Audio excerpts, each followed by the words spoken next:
कि किस तरह से अभी अभी सोनम वांगचुक मंच पर बैठ चुके हैं और अनशन की शुरुआत कर ली है।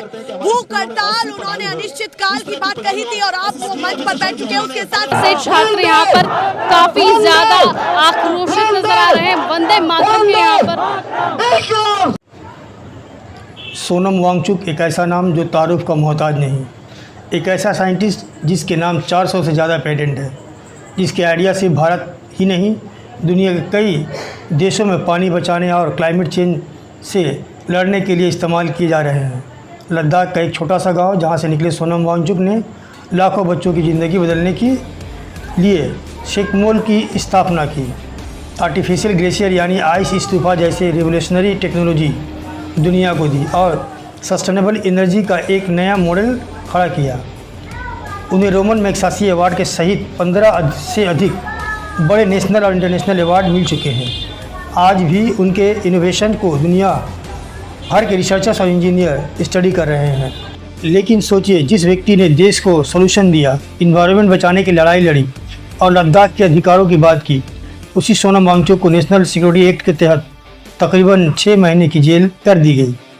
आज फिर वही सोनम वांगचुक लोकतंत्र, संविधान और लोगों के अधिकारों की बात कर रहे हैं। लेकिन सिस्टम ऐसे महान लोगों की कदर कहाँ करता है। आज सिस्टम ने फिर अपनी ताकत दिखाई और तकरीबन 5000 से ज़्यादा किसान भाइयों को जो इस आंदोलन का हिस्सा बनने वाले थे उनको घरों में ही रोक दिया।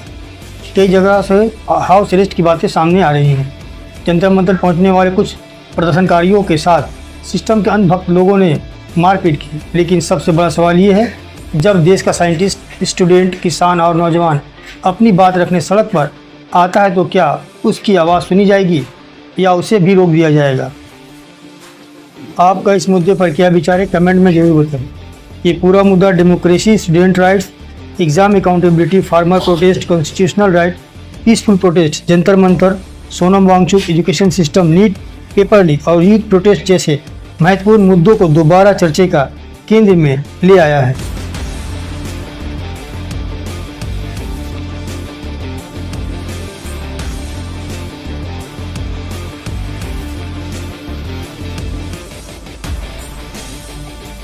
के पास 400 प्लस पेटेंट है और उनके बदले में सरकार ने इनको जेल में डाला है। ये पहले ऐसे साइंटिस्ट हैं जिन्होंने सरकार को, हमारी सेना को सोलर देख सकते हैं लगातार सोनम यहाँ पर रूप दिया है स्टेज पर ताकि उनको सर्दी महसूस ना हो, उसके ग्लेशियर में भी अपने आप को बचा सके।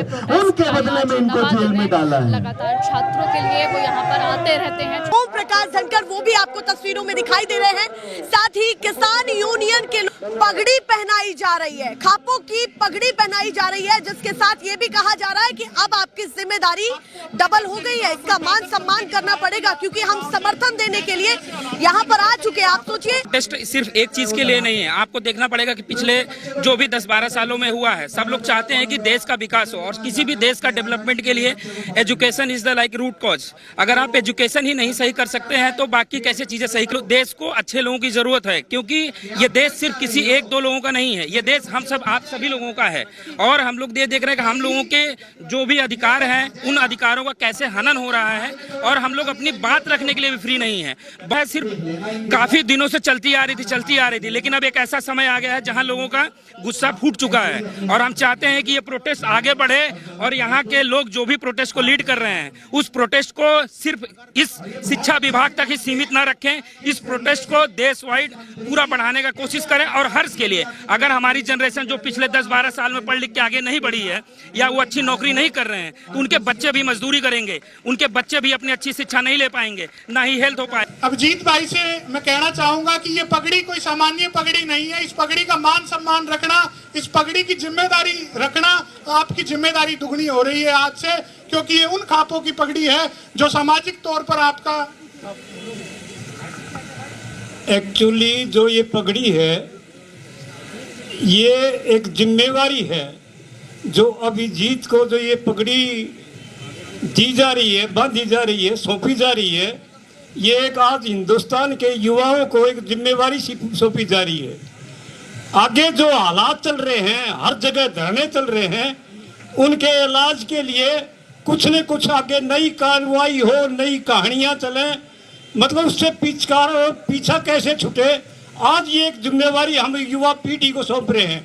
इससे पहले हम SC, ST, BC, OBC, आदिवासी, मुस्लिम मूल निवासी सैकड़ों सम्मेलन कर चुके, परंतु युवा पीढ़ी थोड़ी सी हमारे से अनभिज्ञ थी, दूर थी।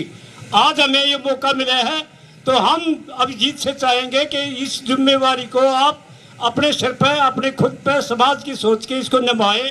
और इसके साथ के साथ 11,000 रुपये ये बच्चे जो धूप में रहे हैं, जो शासनिक प्रशासनिक अधिकारी को पैसे हैं, उनके लिए भी भाई 11,000 रुपये हम उनके तुच्छ भेंट आपको सौंप रहे हैं। धन्यवाद। साथियों, एक और बड़ी दुखद सूचना है कि जब से खाप पंचायतों ने, किसान संगठनों ने ये ऐलान किया कि हम 28 तारीख को जंतर मंतर पर जाएंगे, तो अभी एक सूचना है कि लगभग 500 आदमियों को हरियाणा में रोक रखा है, कुछ लोगों को होम अरेस्ट किया हुआ है। और ये भी जो साथी पहुंचे हैं, कोई रात को अपने घर से निकला, कोई पैदल चल के निकला है, कोई अपने गांव से, कैसे कैसे हालातों से निकल कर ये यहाँ पर पहुंचे हैं। तो हम प्रशासन को ये कहना चाहते हैं कि ये हमारा संवैधानिक अधिकार है, धरना प्रदर्शन, हम कोई गलत मांग नहीं कर रहे हैं और संविधान के दायरे में रहकर हम अपना आंदोलन लड़ रहे हैं। और हम किसी बस का, किसी गाड़ी का कोई शीशा नहीं तोड़ रहे हैं। हम तोड़ेंगे तो इस सरकार का गरूर तोड़ेंगे, हम तोड़ेंगे तो उस राजा की चुप्पी तोड़ेंगे, हम तोड़ेंगे तो उस राजा की चुप्पी तोड़ेंगे जो हर सवाल पर खामोश रहता है। हम तोड़ेंगे तो अपने बीच में धर्मों की जो दीवार बनी है उसको तोड़ेंगे, जाति पातियों की दीवार को तोड़ेंगे, लेकिन हम किसी गाड़ी का शीशा, किसी बस का, किसी कार का शीशा नहीं तोड़ेंगे। भाई सामने से हटो ना, आगे बढ़ो, बार-बार सामने आके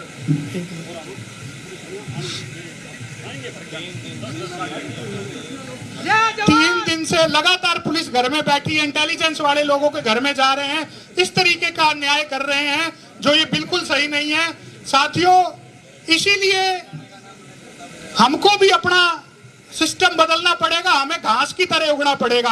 अगर ये हमें एक जगह रोकेंगे, हमें दूसरे जगह खड़ा होना है, दूसरे जगह रोकेंगे, तीसरे जगह खड़ा होना है। जब तक हम घास की तरह नहीं बढ़ेंगे, इनको समझ नहीं आना चाहिए इनका लीडर कौन है, इनको समझ नहीं आना चाहिए ये क्या करने वाले हैं, तब जाकर हम जीत पाएंगे। नहीं तो ये धक्केशाही, तानाशाही सरकार बहुत करती है। अब मैं कहूंगा धनखड़ साहब से कि आप एक बार पूरी टीम के साथ बैठिए। और हमारे बीच में अक्षय कुमार जी उड़ीसा से हैं, जिनका लगभग 5 लाख सदस्यों का संगठन है, उड़ीसा का सबसे बड़ा किसान संगठन है। मैं उनको आमंत्रित करूंगा कि वो युवाओं को मार्गदर्शन करें।